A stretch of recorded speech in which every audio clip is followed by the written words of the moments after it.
The dawn of civilization. Primitive. Dangerous. Exciting. The handwriting is on the wall.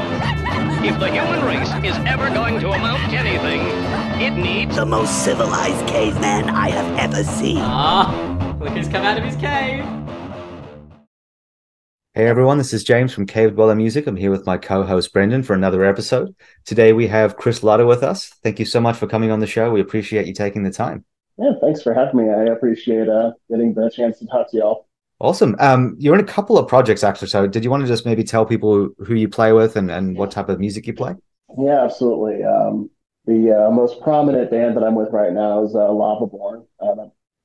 We're kind of like on the side of like classic metal, you could call us. I'm the lead singer for that project. My second band is one that's called Skyspeakers, where I play bass and vocals for it. We just released an EP last year. And then my third band is one that I'm kind of getting off the ground. It's a solo project called Proud of Souls. Awesome. And then I know that you also review music as well. Yeah, it's I kind of do it on a more casual basis these days. I did write for a couple different websites. I was with Indie Metal Vault for the longest. I think that's where most folks know me from at this point. And then I was also with Ghost Hope for a minute. And then just a couple others here and there. These days, I mostly just like, hey, let me just like put a hot take on Facebook. And then if it's good enough, I'll copy paste it to the metal archives. But nothing, nothing too serious at the moment. I'm kind of keeping it that way. That's fair enough. It's definitely takes the pressure off if you can kind of just cover whatever you want, whenever you want, with no deadlines. Yeah, exactly. Like, there's habits that you pick up if you do this for long enough, but there's also just that sort of feeling of, if I'm going to treat this like a job, and sometimes it gets to be that sort of feeling with a lot of different sites. Right. It's like, well, if you're going to bend over backwards like this, you might as well pay like a job, and well, this doesn't really pay, so. Right, exactly. It's good to have the that sort of flexibility of just being able to get I still keep a pretty close eye on like new releases and stuff, and that's most of what I review still. But it's also kind of nice to just be like, hey, I kind of just want to talk about this Nightwish album for a minute or whatever. Right, exactly. And then you also are an admin in a Facebook group that I guess deconstructs and analyzes discographies, right? Yeah, absolutely. It's a Dorkscography. Myself and a couple other mods who run it. We've basically, the idea of the group is that it's like a kind of like a music book club, where it's sort of like the idea of it is we listen to it, like basically we choose an artist and we listen to their discography album by album, like an album per day, and we talk about it. Like the most recent one, we actually started the year off by doing the Beatles, so like as 101 as you can get. But just that sort of idea of today we're talking about Rubber Soul, tomorrow we're talking about Revolver, the day after that Sgt. Pepper, etc.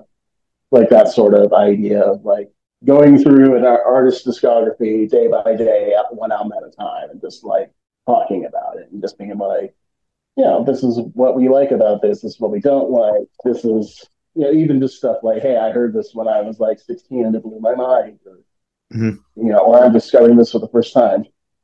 I really love that group because for me, a lot of the stuff you cover is stuff I used to listen to or kind of forgot I liked. And then you'll post a discography. I'm like, oh man, I haven't listened to Modest Mouse in like 5 years or something. So I was like, dive back into that and listen through again. So it kind of like helps you reconnect to a lot of stuff you've heard in the past and think about it, which is kind of cool. Yeah. Brendan, are you a member of that group? Which one? Is it Dorkscography? Yeah, it's a Dorkscography. Yeah. Okay, Dorkscography on Facebook. I don't think so. You should definitely join. It's fantastic. Like it's a lot of fun. I definitely will.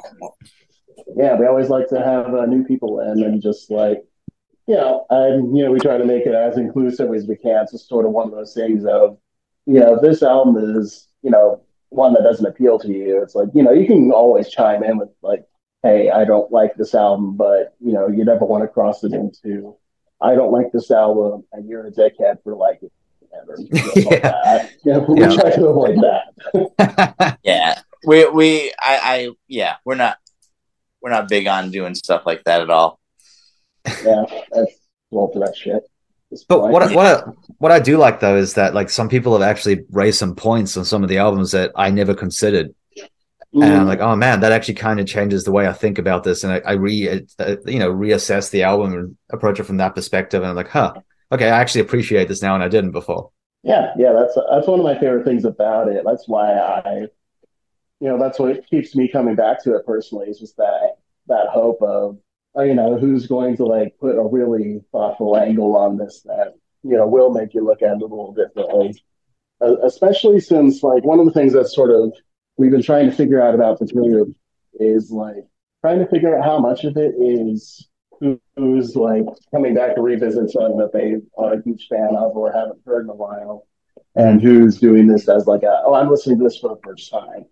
Right. Yeah, it's it's ultimately more of the former. It's kind of, especially lately, we've had that consideration of there's like a certain depth that it can go to, if that makes sense, where it's like not like super superficial type bands, but just like there's usually stuff that's well known enough to like get an opinion on. Like I did say like the Beatles, but then like the one that we did before them was like friggin' Cinderella, the hair band, and like right. We've done like curated runs of like Dolly Parton and Johnny Cash and things like that, and so we try to get a decent amount of variety, but it's also that consideration of it's like considering what we think the group would be interested in. And I know you guys. Sorry. You guys do. I know you guys do polls and stuff, so I think that's a great way to have it stay semi like democratic, which is kind of cool.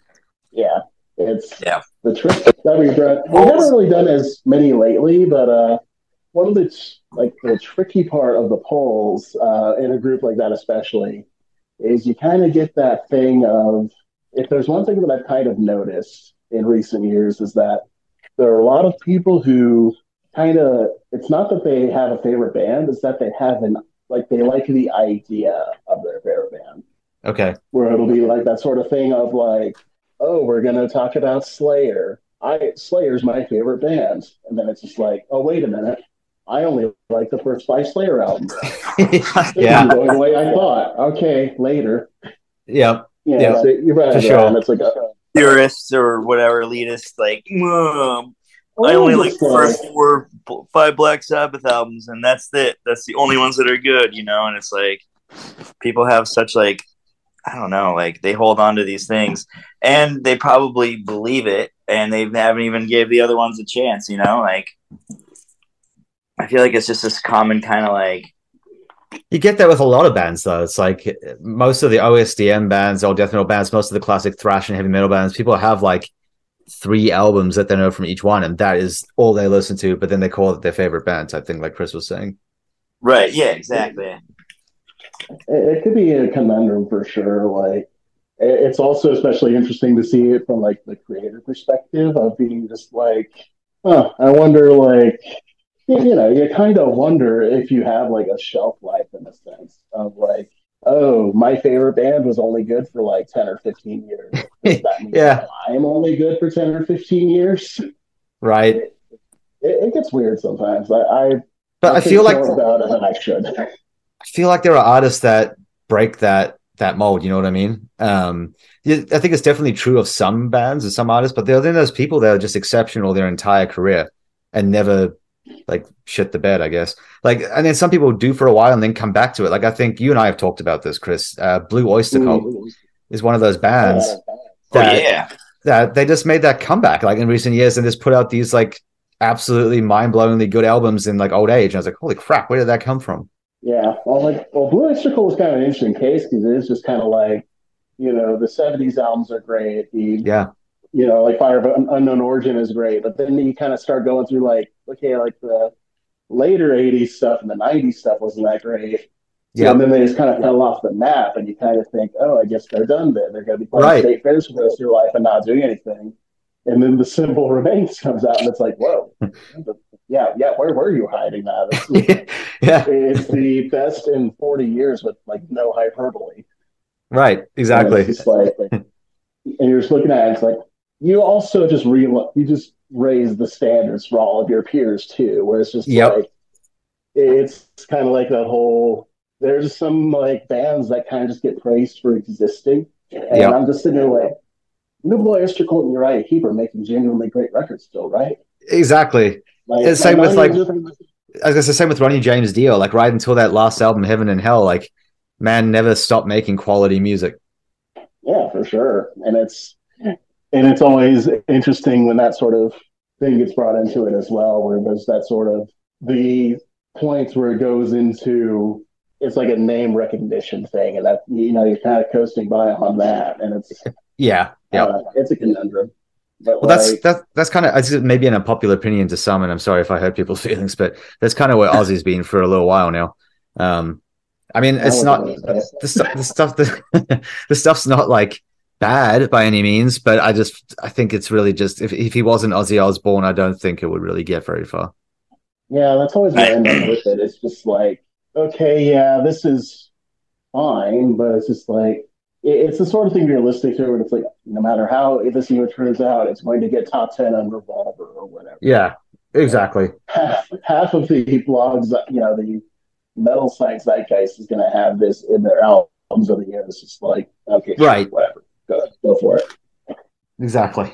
And you and I talked about that album. It's like there were so many good cameos on that most recent album that he could have done something amazing with, but he kind of just, I don't know how to word it. He kind of like toned them down, I guess, or limited them with what they could do to something so basic. It kind of reminds me of those, whenever there's like the thing where a musician passes and there'll be like, oh, they're jamming with so-and-so in heaven or whatever. Uh-huh. It's like, okay, I bet Lemmy is jamming with David Bowie in heaven. Sure. It's this weird thing of just like, it's like when you get those combos of like, oh, let's put, this death metal drummer in there, or this like Fred bass player and this singer songwriter. And it's just like, I know this is like a hypothetical thing, but what do we expect these bands to sound like? Well, I want to hear that now. So, right, probably won't hear anything. They'll probably just be awkwardly just staring at each other. Like, who's going to make the first move? It's like, some guys on Earth say we have to jam together. So, it's just like it'll probably just also just end up just being okay. Exactly. Of like, well, we're also going to have to like figure out how to meet in the middle. So it's just probably going to be blues rock or something. I don't even know. That's what it all comes back to. Right. Wasn't there like some kind of thing where like they had took AI and made music with bands and people, singers and stuff that were dead? I feel like that was a thing. It probably was. I think I remember something where it was like, it was like Nirvana and like some other bands. Oh man, I remember the Nirvana one. Yeah, I remember this now. Yeah, it was until they have the Kurt Cobain hologram doing a world tour. I'm pretty sure the future is holograms. That's where I think so. Sitting there. It's that whole thing of whenever people have that question of like, oh, who's going to replace all the old bands when the old bands are all dead? It's like, the old bands. It's going to be the old bands tributes, and it's going to be the old bands holograms, and all this stuff. And we're already seeing it happening. For me, go ahead. Sorry. I'm just one of those, if I may put on my tinfoil hat sort of thing. Like it all just feels like brand recognition at this point. Right. Like part of me similar, like, I swear in 2050 we're going to Iron Maiden will still be around, but it's going to be like an officially sanctioned Iron Maiden, like you would go see Rent or the Phantom of the Opera. Right. Like, I don't know. That's probably an exaggeration, but it's always just that thing of if you push something gradually enough, people will accept it. It seems like. Right. Well, question for you. We're talking about like in 20, 30 years time, classic bands. Do you think there are any bands from the last, I don't know, 20 years that are going to be considered the classics of our generation, I guess? So we'll look back on in our 50s as boomers and say, well, that's when music was good. I hope so, honestly. Well, I don't think that will happen, if only because things are, I mean, culture in general is far more niche than it used to be, Yes. where it's one of those things of, I kind of go through bits of that with like 2000s traditional metal bands that like I heard on MySpace back in 2005. Yeah, MySpace metal. Yeah, yeah, sure. Maybe in another couple of years that'll spin back around. But I've kind of wondered how that sort of thing will work in the future, where, Right. or even just like the idea of the process of rediscovery, or like rediscovering things in the internet age. Like, it's like I kind of wonder if there's going to be, how there's all the stories about the 80s or the 90s band who disbanded in complete obscurity, only to find that like their demos got spread through the internet. So one of them logged online and was just like, "Whoa, people are talking about that album that I swore only 12 people bought." Right. I guess we're going to I guess we're considered legends now. We got to bring it back. Like, right. It's band back together. I kind of wonder if that will still happen in an era where there's more posterity, which I think is I'm all about posterity and that sort of thing, but it's that, I don't know, it's I'm trying to think of how to articulate it, but it's just like that notion of what sort of musical obscurities that are from like the early internet or current internet could be rediscovered years from now. Right. And how does that happen? And I'm not, obviously I don't know how that would even work, but just like, I think one of the ways that could happen, it probably won't be like on a large scale of blowing up type thing, but at least being rediscovered is there's a lot of labels these days that troll through that stuff and find albums that were like completely obscure and then re-release them, which I love. I absolutely love labels that do that because it lets you get in touch with a whole range of music that, was kind of lost to the world for a long time. Oh yeah, like that's great. There are a lot of labels that I do see that with, right? And it does also sort of reinforce the idea of culture getting a little more niche, and like in a good way. Like I think that's sort of stellar, but like what gets me about it though is that it is sort of like most of them are trawling through like pre-internet, where it'll be like, the lost cassette tape from 1984, right? Or that something like that. Riding Easy's been doing they do the brown acid or brown, I love those, like that proto metal and all that kind of stuff. Like it's cool. Those compilations are awesome. Yeah. Oh yeah, for sure. And that's a really great series too, especially for the bands that never recorded more than a single or a demo. Right. It's like that was just so common. Right. Right. I would love to see like boom. I would love to see like that sort of thing for other genres of music, like within other subgenres of metal and other genres of music, like compilation series of undiscovered bands that had like one or two songs type thing. It'd be sweet.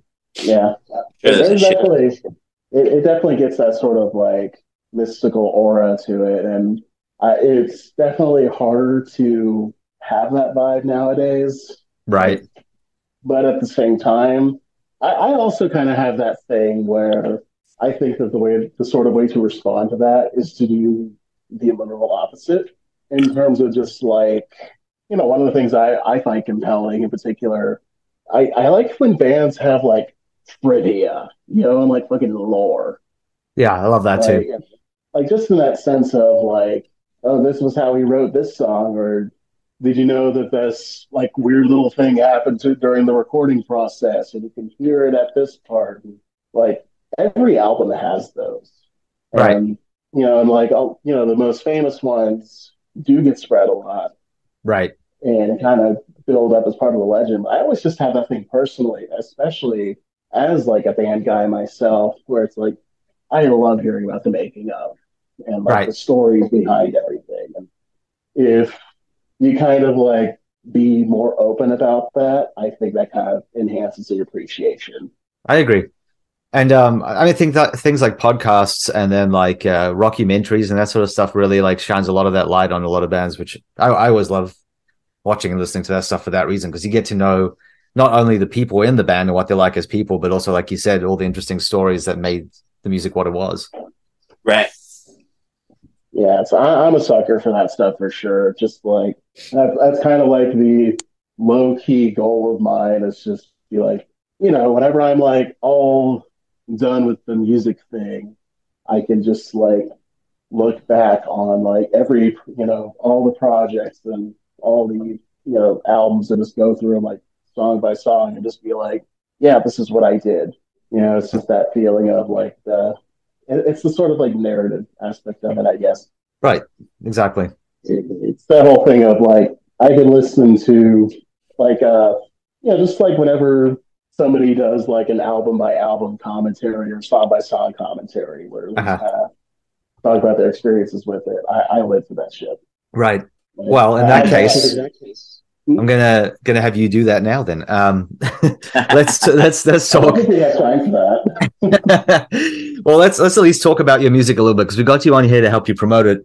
So let's have you run us through a little bit. Do you want to start with Lavaborne and talk about Black Wing Guards? Yeah, absolutely. Great album. Thank you. I'm really proud of how it turned out. And if there's one thing that I can say about Lavaborne, it's that, especially with that album, it's the sort of album that I've wanted to make ever since I was like 17 years old. Where it is just like that. You put in like every like teenage metalhead's like dream band. Like, what would you put into it? Like Lavaborne was mine, where it is just like that. Oh, I wanted to be all like upbeat heavy metal with like spooky dark satanic lyrics, and the vocals are like melodic but it's lower pitched, so it isn't just like a straight like Bruce Dickinson imitation or whatever. It's like that was always the album that I wanted to make when I was younger, and it's just like I'm proud of that. And Awesome. What's funny about it is like a lot of the lyrics on that album were from when I was like in high school and college even. So it was just like, oh, here's the, I have a habit of sitting on stuff for a long time before I release it or like rehearse it. But like a lot of the Lavaborne lyrics were written in like 2009, 2010. And then it's like, okay, I'm going to like spend the next couple of years figuring out the music for these. And then like 10 years later, I'll be like actually workshopping them with people. And it's kind of an interesting feeling of like reconnecting with a certain part of yourself, if that makes sense. Right. And you worked with Sean from Wiseblood to release that one, which is awesome, because we are huge fans here of Sean and Wiseblood records. Yeah. Yeah, Sean's been really great to work with. Like, I knew him back from the indie metal vault days because he was also involved with that website. And, Okay. And he was telling me about how when he was going to get a label together, and I was kind of like, okay, yeah, that'll be cool. Hope that goes well. And and then of course, like the first releases that he puts out from it are the EPs from Mother of Graves and Grave Ripper. Right. Like, okay, all right, you legit have my attention now. You've done it. Yeah, and there was just such like we went for it, and I love to see it, especially with those bands being local. It was just such like I really felt like something. And Right. So I kind of kept that in the back of my mind when we finished recording the album. Like with my previous band, Spirit Division, we just self-released everything. We had a label that we were going to get for one of the albums, but it ended up not going through. But when we finished Black Winged Gods, there was that sense of like, okay, we should have a label for this. Right. And so, I shopped it, sent it out a couple different places. Some came back and were pretty cool about it. But I sent it to Sean just to be like, hey, wanted to have this on your radar. And he was definitely on board, and he was very open about like how he wanted to go about doing things and what the strategy was. And even since its release, like he'll let us know about like stuff that pops up. And we have also gotten to be friends with other bands on the label. Right. Especially since there are more locals on there too. It's gotten to be pretty tight knit, and like I've been really privileged to see that like straight from the ground up, and it's only getting bigger. Exactly. He's done a killer job. His stuff is like on everyone's radar perpetually. Yeah. Like, anything he puts out, every review site picks it up basically. So he's killing it. Yeah. Yeah, the absolutely. bands are all like slightly different, they're like great unique bands, Yeah, exactly. He's got a good spread. Still something for everybody. It's one of those things where he has his particular sweet spots for sure, and I've talked to him about that. And it's but there's also like a good variety, and I think it also reflected pretty good on in Lavaborne, where it is just sort of that thing of, while we are more like doom or traditional metal, because of how we're set up, we can throw down with just about any sort of metal band, where it's like we've done shows with like death metal bands and that sort of thing, and managed to fit on pretty decently. So it kind of reflected that aspect of us too really well, I think. Right. Exactly. I guess next we want to hear about Skyspeakers. Yeah, Skyspeakers has been it's definitely like a more of a contrast from what Lavaborne does, and that's sort of by design. Like I've had Lavaborne going since about 2017. Is when we all started. Is when I talked to our guitarist Brandon about getting things set up. Skyspeakers has been going, like, technically we decided to use that name last year, but we kind of started the project that became the Skyspeakers in 2019. So I started a band after Spear Division disbanded. I kind of had that thing where it's like, I don't want to make another band like that, but I do want to like have a project that's more psychedelic that I play bass in.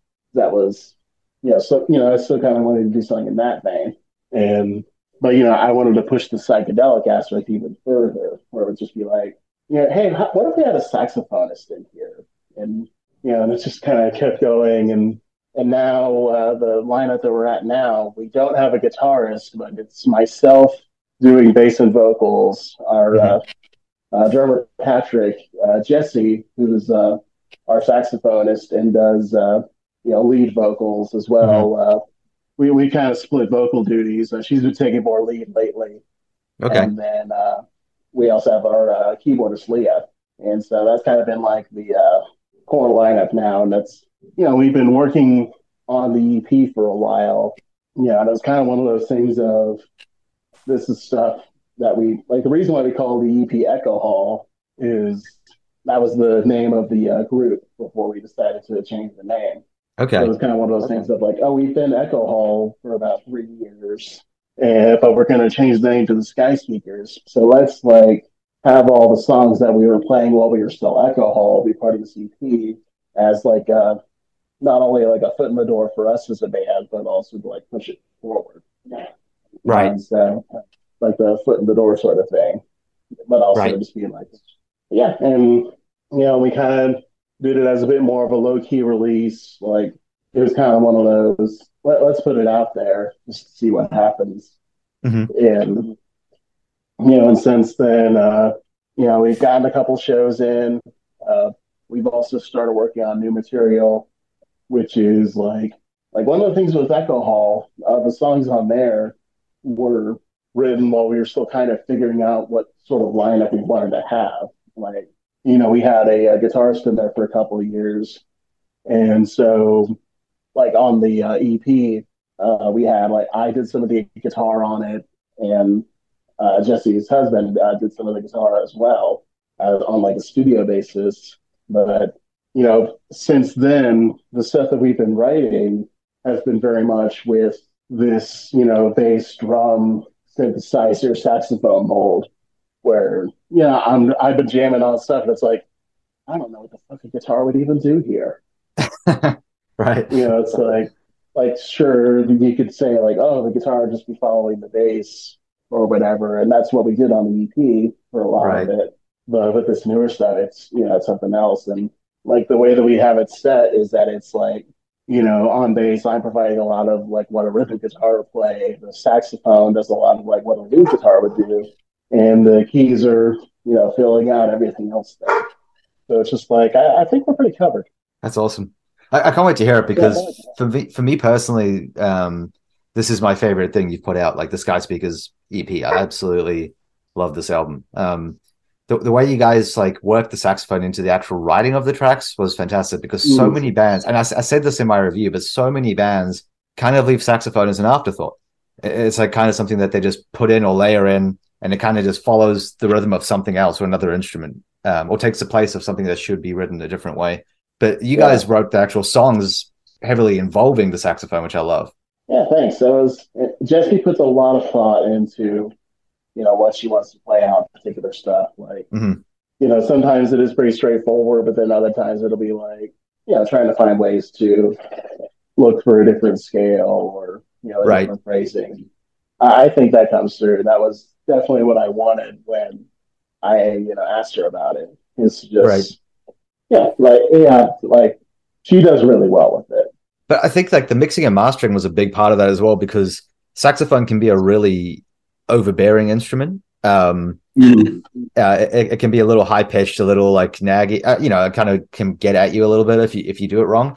But it can take over. Yeah, exactly. It can take over as well and smother the other instruments. So yeah, it's a tough one to work with, but you guys made it work. Thanks. Our drummer Patrick did the production on the EP. It was we tracked it in his and Leah's place. And then he did the mixing, and there was a little bit of like, we were trying to figure out how we wanted to have like the mix and master done, but he ended up doing all of it, and it turned out really great. I do love how it's all pretty well balanced, and it also keeps like that atmosphere to it. And we kind of have that thing where like after we recorded it, we sort of had the sit down of like everybody bring in a song by a different band that you think would be a good frame of reference to keep in mind for like the post-production stuff. Like, what sort of vibes are we aiming for? And and that was a fun little thing to do. Like that really gave it even more perspective, I think. And is there any sort of like a timeline of when the next one's going to be coming out? We got to figure. I'm leaning toward, if not later this year, then probably next year. Like 2024 is probably going to be when the next releases for the Skyspeakers and Lavaborne come out. Okay, because we're both bands are in the writing stages right now. I'll say Skyspeakers have more material accrued right now, but that's also very different writing processes. Like in the Skyspeakers, it tends to be like it's a lot like the songs are a lot looser, where it is just kind of like somebody I'll come in with like a riff or a skeleton, and we'll just sort of jam around on it. Whereas like Lavaborne, the way the songs are written and executed, it's more precise. Right. Where it is just like like when I brought it, like most of these songs on Black Winged Gods or skeletons that I had, and a couple that our guitarist Brandon had, that we collaborated on. And a lot of it was pretty much like there are things that you can add to this in terms of like layers and that sort of thing, but structurally, this is generally where it's going to be. Whereas like Skyspeakers will just be like, oh, how long am I playing this riff? Okay, we'll figure out some stuff to work around it, sort of deal. At least with our newer material, but we're like both bands are pretty good on making good headway on writing. The hope is to start recording with both of them later this year. So it's 2024 is feeling pretty realistic for both right now. Awesome. Hell yeah. Well, I have one more question for you, and I'm going to hand things over to Brendan because he has some special questions he always likes to ask. But do you want to tell us a little about your solo project? Yeah, that was going to be what I was going to segue to next there. Sweet, there you go. Because Cloud of Souls, yeah, it's like it basically kind of started as sort of an offshoot from my previous solo band. It's called Christopher Steve, where it's basically just like, me doing like folk stuff, generally like singer songwriter type stuff, a lot of acoustic material. I put out an EP and an album under the name, and I kind of just left it at that. But the idea of Cloud of Souls is that it's kind of like the ideas of it are to make it more like eclectic genre wise, and to have it be sort of like a collective in terms of like the lineup, or like sort of like a rotating sort of thing where I bring on, a couple people, different people to collaborate on different stuff, and like, basically just have that idea of this is the sort of album that I want to do right now. Who would be good to help me with that? And Right. I managed to, one of the things that I did last fall was I recorded 2 albums worth of solo material. The first one and the one that's like ready to go and is done, it'll be the one that I release first. It's the most extreme stuff that I've ever done. Okay. Where it's sort of like on that line of like black metal with like, my usual like doom and heavy metal in there, but like a lot of like blast beats and growl vocals and the dankest riffs that I could come up with. So that's going to be an album, and I recorded that at Tucker's of Throne of Iron studio.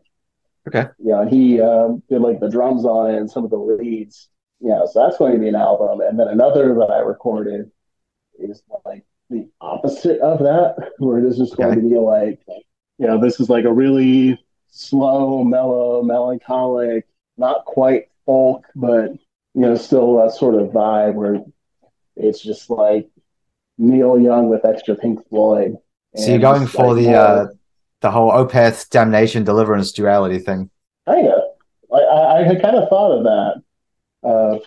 At least to start, and then I have I have a third album that I'm sitting on right now that I'm going to try to figure out in the next year or two.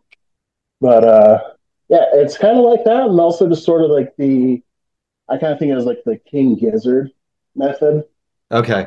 Where it is just kind of like that thing of like, how there's that thing that's like, oh, King Gizzard will basically just write they did like 3 albums this year. One of them was the garage rock album, one of them was the electronic album, and one of them was like we decided to go like heavy metal album, right? Sort of thing. It's that whole I've always liked the idea of bands that like change that drastically.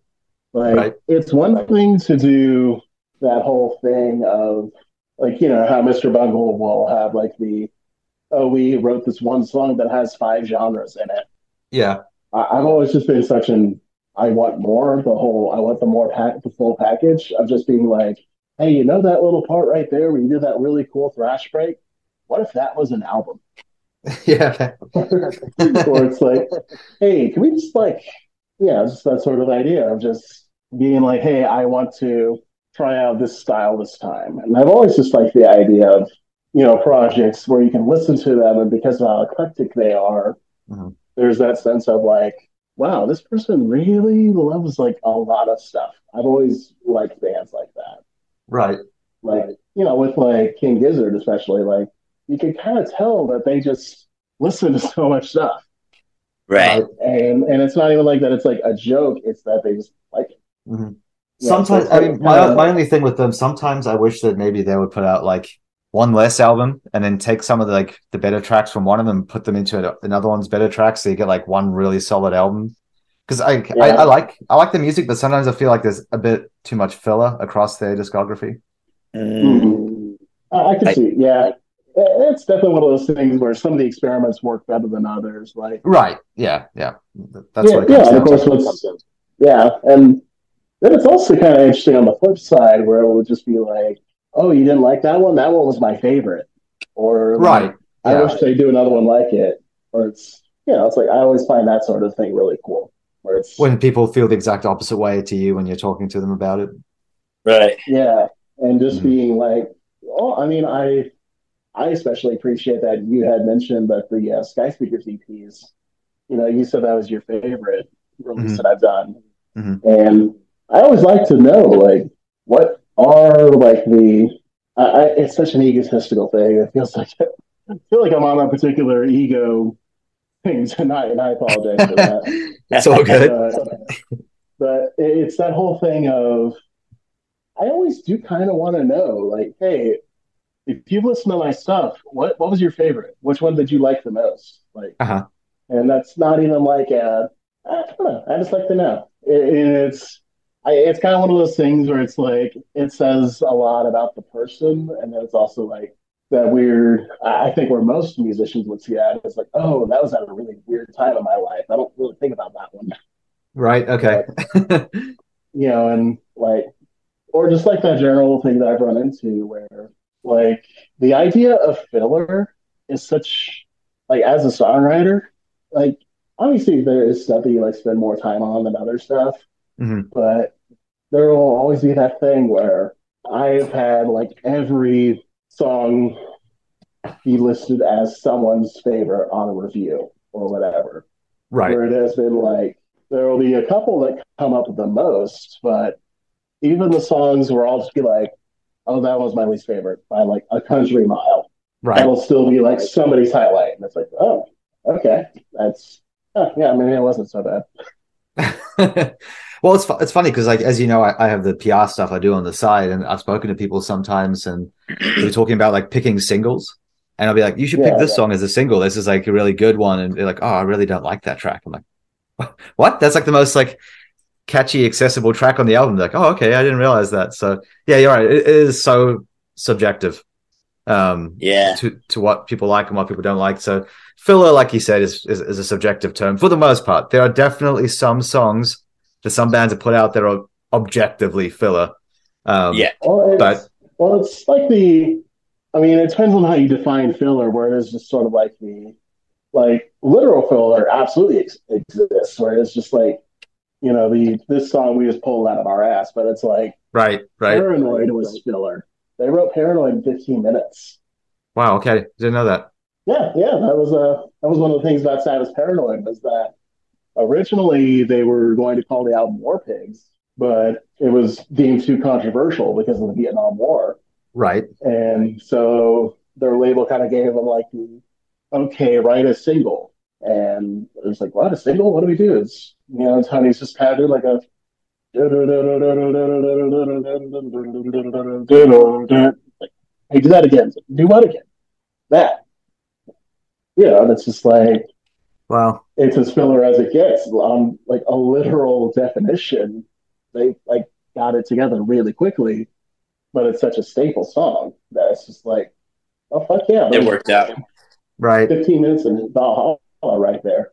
Yeah, Just because we have to kind of wrap up in about 20 minutes, so I just want to quickly kick over to Brendan because I know he has some topics he likes to discuss. So, do you want to fire away your patented questions? Sure. Well, where are we gonna get a Hoosier sandwich? A Hoosier sandwich. Yes. Hoosier sandwich. Gotta get a tenderloin. Definitely gotta get the tenderloin. Yeah. Is there a spot near you that does that kind of stuff, or? Well, if we're talking like the best stuff, you gotta get out to Kuma's, especially like that's technically they started in Chicago, but they have a branch here in Indy that's really good. Definitely recommend that. I'm not sure what else I can add to as far as sandwiches go. that was all the outdoors. Have you guys done live shows at all? Oh yeah. It's yeah. Like what's your favorite song to play live? Let's see. Well, we're still kind of feeling that out with Skyspeakers. Since that's been about we played about 4 shows now. I think 3 or 4 shows. We're still trying to figure out the favorite there.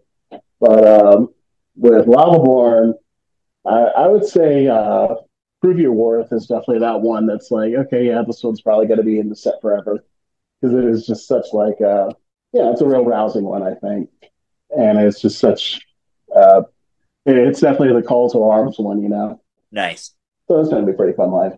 nice. Where's your favorite place to play? Here in Indy, I cannot endorse Black Circle enough. They're definitely the metal bar as far as Indy goes, and so we played there plenty, and that's always a good time. Oh yeah, the crowd comes out for you. Yeah, we tend to. That's awesome. Thankfully. On the opposite side of there, where's your least favorite place to play? That's asking for trouble. Okay, you don't have to say a name, but I guess what was like the worst experience that you had playing a venue? Yeah. I'll name names. Fuck it. Don't play the Emerson. Just don't. It's not a good idea. If you're looking for somewhere to play an MD, do not do that. And what's the reason behind that? So many, but okay. we'll say, we don't have to go into detail. If you value live sound and good bathrooms, Okay. try Black Circle instead. There you go. I mean, there's something to be said about a clean bathroom, no matter where you are. Exactly. So, I was gonna say, so have you had like what was like your worst experience playing, like as far as like equipment malfunctions and such? There's always one show that stands out in my memory. This was years ago. Well, not like years, but about 10 years ago was one of the first shows Spirit Division played. We kind of had that sort of bill that was sort of thrown together at the last minute. And it was on a Wednesday night, and not really anybody didn't really have the best pull. So it definitely was one of those like, oh, there's like 5 people here on a Wednesday. And yeah, I'm like in the middle of that set. I think it was our guitarist at the time. His amp was shorting out, and it was just kind of like we managed to get it going. It took a minute, but it kind of was like it's one of those moments where you stop and think, which you shouldn't be able to do during the show. The entire point of the show is that you don't think. Right. Don't think, just do it. Muscle memory goes a long way. So that's always that's one of the ones that keeps me up at night. What was your favorite show, like to be at as a patron, as a fan? I would probably say the one time I got to see Clutch was always like one of the definitive live bands. Like I kind of get picky about seeing stuff live in general, yeah. But like Clutch was one of the best shows I've seen personally. Oh yeah. What's one of the weirdest foods you've ever eaten? I don't know. I'm trying to. Well, that's always a weird because it's like, what do we consider weird? Because there's just like, I mean, there's stuff that you kind of hear about but don't really try until later. And it's like you kind of forget how weird it is. Like for me, I always felt like sushi is like hit or miss. Like is that like weird or is it good? Like sometimes I feel like it's good, and then other times I'm like, sushi is always good. Just gonna say that. Yeah, I can get into some sushi. Sometimes it's weird. Well, it's I would say I could stand to do more Indian food for sure. I can, like, Indian food is one of those ones where it's like I haven't gone as deep as I'd like, but whenever I do try it, I go for it. And one of my girlfriends loves Indian food, so yeah, Indian food's really good. It's really good. It depends on like the quality of the place you're going to get it versus like because I've been to a restaurant where I was like, is that tendon that I'm pulling out of this right now? Great, because I don't want to chew on that, or like pieces of bone and stuff, you're just like, well, I'm totally unappetizing right now, What I will say about Indian food is it's kind of like Italian food in that it's very heavy. Yeah. You always feel like that, you kind of want to lie down for a bit after you have a lot of it. Gives you the itis. The itis, exactly. Yeah.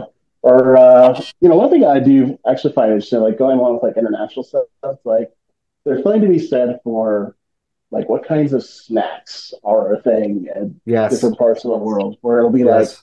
like that's what you guys eat. That's okay. That's interesting. Yeah, Like like not you have only like some that, people are like eating like When fried bugs and like stuff. You know, you're like, what? That's just on when the it, regular.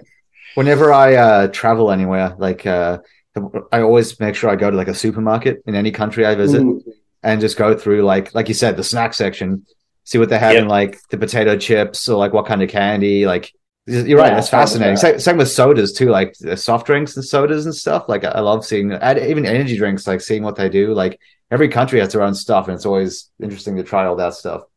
Oh, for sure. It's like Kit Kats are even a big one where it's like in the States at least they're treated as more like a chocolate bar, but you go to like Japan where they're seen as more of a wafer. So they have like Right, 50 flavors of Kit Kats that never like get over here, or if they do, it's in very specialized places. So right. it's just that sort Yeah. of stuff too. I always find that fascinating. Same with like fast Yeah. food chains. Like it's kind of interesting to go to McDonald's in other countries and see what like special items they have, or like Mm-hmm. just to check that out because they actually customize their menu quite a bit by country. Like Yeah, Vietnam had a whole pork menu when I was there. yeah, Oh, wow. absolutely. Like that stuff too. That's always I've seen that happen as well. And I still remember getting out to like I did a study abroad trip to Austria back in high school, and Mm-hmm. one of the McDonald's I went to in Vienna had just like beer. Had beer. Yeah, Oh, that's yeah, it's awesome. Go get hammered at McDonald's. Yeah, right. all the Applebee's memes up to 11.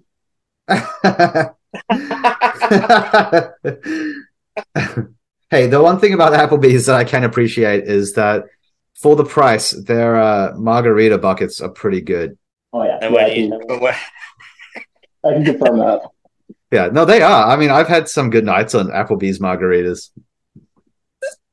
Oh, I keep man, trying to get more in, really. I haven't been to Applebee's in like 10, 15 years. Go hang out and have some margs. I was there last year.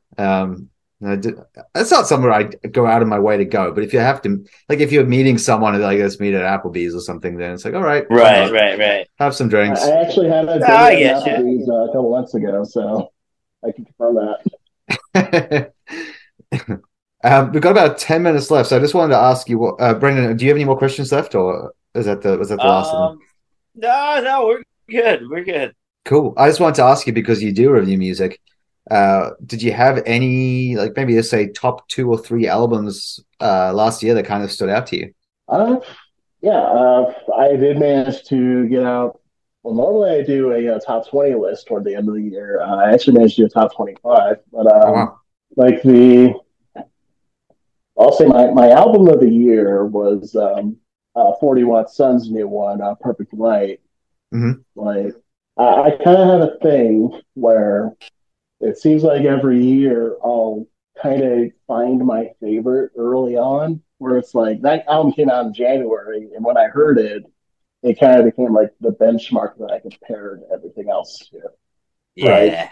Not in the sense of like what's trying to do the same thing, so much as like, okay, this is like the window of quality. If it's as good as this, I'm down. And like that album like resonated really deeply with me. It's definitely a mood album for sure, but Uh-huh. it's fucking good mood. Patrick Walker is just a genius, apparently. Such a I excellent actually, song. I actually haven't listened to that yet, so I need to actually check that out because I have listened to all their other stuff. That one slipped Mhm. under my radar. Yeah, I recommend it for sure. It's a little more low key than their first couple. Like, Hmm. it's the doom is gone. Like, it's gone. It's never coming back. We're full slowcore now, and it's Right. great. Okay. And it's very folky for sure. It's like That's fine though. very I'm a big sparse. folk fan. It's great. We don't need more Doom. Warning, he already perfected it. Like it's done. He did Doom. It's finished. Yeah, he got it pretty good. Let's see. From there, my number 2 pick was the new album by Mesa, Close. I thought that was incredible, Yes, very especially good. since like, well, if I heard of Mesa with their first couple, And they're kind of one of those bands where it was just like, they're getting some hype now. Mhm. I'm not sure if I'm there yet, but I feel like I will be there. And the close happened. It's like, okay, I'm there. And, It's funny because Mesa and actually, Close actually clicked for me 2 weeks ago after the new year started. I listened to it once or twice last year because, like you said, I saw the hype. And then I was like, I kind of listened to it and like, this is pretty good. And then I never came back to it. And then I kind of reassessed it again in January. I was like, man, I was kind of going back and over stuff that I kind of thought I'd not paid attention to closely enough. Right. And I listened to it again. I'm like, damn, okay, I get it. This, like, I don't know why this didn't click for me right away. This album's like a 10 out of 10. yeah, it's so damn good. Like, and the instrumentation is really good with it. And Yeah. I feel like the structures are really focused. There's like the build-ups are just so effective. Mm-hmm. And it's definitely one of those albums that I had in mind when I was, working on more Skyspeaker stuff, especially lately, where it's kind of been like that, that sort of more freeform idea of like Mesa has definitely been an inspiration on that sort of direction. Right. I mean, I love the fact that they had like the oud and like the mandolin and all those like those other instruments that give it that sort of atmospheric quality. It made it kind of seem like a little like a little mystical. I love that kind of stuff. Oh yeah, especially when it's just like it kind of has like that sort of ritualistic feel to it. Like you kind of get in the middle of it, it's like, am I summoning something? Exactly. Yeah. This is cool. The other one that like I reassessed at the same time as that one that I love now, and I don't know why I didn't earlier, was the Otolith? Oh yeah, that was Folium Limina. Oh yeah, I thought that was terrific. That's fantastic. I missed that as well. I'm like, God damn, I slept on so much. It's just too much. There's too much music. It's like impossible to get it all. But as long as you come back to it eventually, it's all good. Yeah.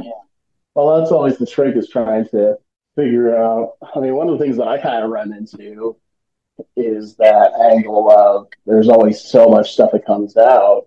You kind of have to, it can be hard to remember to go back to things.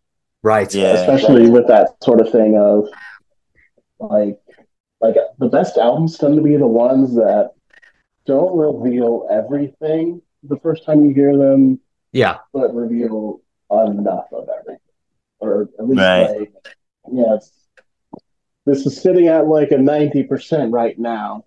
Come back and it'll go up to 95 or 98 or whatever. Right. Yeah. That was me. You never know. That was me with my album of the year. My album of the year was Ashenspire, Hostile Architecture. Like for me, I really liked it the first time I heard it, but then I was like, man, there's something about that. I've got to listen to that again, and I did, and like to listen again. So I ended up listening to it like 4 times in full in like 10 days. And I just became obsessed with it. I'm like, this is like, there's so much to this. Like, there's just so much to unpack. It's one of those things where it's like, I mean, it's sort of like the replay value of like a video game or something, where it's like, right, you can play through a game once through and be like, okay, I got a lot out of this. It's a fantastic game. And I can tell just by playing through it for the first time. But if you play through it again and again, and it invites you to do so, that'll just make you appreciate it a little deeper. Exactly. Right. And there's movies and shows like that too, where like once you've understood the whole context of the show, you watch it again, you're like, okay, so they've put so much stuff into this that like you would never have been able to pick up on until later in the show, but you watch it again and it's like Easter eggs. Yeah, for sure. And it's like, I think there's something to be said for like offering just enough on the surface to where like, you can think very highly of it going in, but that can get you deeper the more you spend with it. Right. Sorry to take you off course. I've got about 5 minutes left, but I want to get your last album of the year, the top 3. What was the third one? Third one was Ruby the Hatchet. Here's a Cruel Master. Nice. Yeah, that was a great one. Like Ruby the Hatchet was like, been a fan of them for a while. Like they had an album in 2017, and I was like, okay, that's really good. And I think that got on my list for that year, but probably at like 17 or something. Okay. But with this one, it was just such like, it's a whole new level for them, where it's like everything about it is just so tight and punchy and, catchy. and just vibrant. It's just fun to listen to. And then, and I had the experiences of, like I went to Psycho Las Vegas this year, Nice. and Ruby Hatchet was one of the bands playing. And so that was definitely one of those, like, they played the songs from the album that I recognized, but then they also mixed in a bunch of newer stuff. And just with like how the good sound was, how the performances were, there was that sense of like, oh damn, those sounds are really good. Like you can just tell sometimes. Mm-hmm. And then you hear the album, like, holy shit, yeah, this isn't just like the best for them. It's one of the best of the year. So as soon as I heard it, it's like, yeah, this is going somewhere in my top 5. I don't know where, but yeah, it's a number 3. Okay. That was Fear is a Cruel Master, right? Yeah, that was it. Yeah, that was a good album. I like that. Brendan, have you heard that one? I don't think so. You'll like it. You got to check that one out. Yeah, it's definitely one of those ones, especially if you go for stuff like Uriah Heep. They're like the 21st century Uriah Heep, and it's fantastic. Awesome. Well, we're gonna have to wrap it up here, but just quickly before we do, is there anything that you kind of want to like put out there for like, for like people who are listening to check out or like look forward to, like what's coming up, what's coming out type thing? Just all the projects are across varying socials. Facebook, Lavaborne and Skyspeakers are on Facebook and Instagram. Cloud of Souls has Facebook up right now. Lavaborne is on, like Black Wayne Gods is on Bandcamp and Spotify and streaming just about everywhere. We just have the Skyspeakers EP just on Bandcamp and YouTube right now. But I'm hoping to get that across the board, here in the near future. In terms of stuff coming up, I do have the 2 Cloud of Souls albums. I have those set to release sometime this year. Like not at the same time, but probably one earlier in the year, the other later in the year. So look out for those. And then, like I said, Lavaborne and Skyspeakers are aiming to start recording by the end of the year. So definitely aiming to stay as busy as I can. Awesome. Well, thank you so much for coming on the show. Really appreciate it. And you have so much stuff coming out that we'll have to have you on again either later this year or early next year to talk about that. So, yeah, awesome. I appreciate it. Thanks for having me on for this time. And thanks to everybody who checks it out. I greatly appreciate it. Yeah, thank you everyone for listening. And come back next week. We'll have another episode for you.